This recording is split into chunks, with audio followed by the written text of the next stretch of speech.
Umuusad ng investigasyon kaugnay ng pagkamatay ng 4 na trabahador na namatay sa loob ng septic tank ng isang mall sa Quezon City.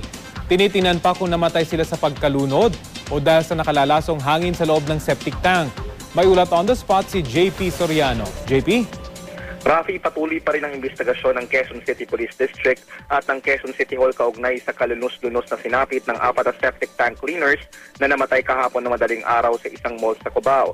Rafi, sumulat na ang QCPD sa City Engineering's Office ng City Hall para humiling ng records at para makipagtulungan sa gagawin nilang investigasyon. Nais kasi nilang mabuksan ang chamber para makita ang itsura ng naturang septic tank. Nais nilang malaman kung ano ang naging problema sa structure at bakit sinasabing bumulwak ang tubig. Sa ngayon, wala pang sinasampahan ng kaso o reklamo ang pulisya, pero malalaman daw nila sa lalong madaling panahon ang mga posibleng pananagutan ng septic tank company na siyang nagsagawa ng paglilinis at pag-aayos ng baradong drainage. Hinihintay na rin ng QCPD ang autopsy report para malaman ang sanhi ng pagkamatay ng magkakamag-anak sa septic tank workers. Sinasabi kasing nalunod sila pero maaari rin daw na nalason dahil sa gas na malamang ay naipon sa ilalim. Pinuntahan ng GMA News Rafi ang address ng sinasabing may-ari ng RCBC Sanitary Services pero wala raw ang may-ari nito.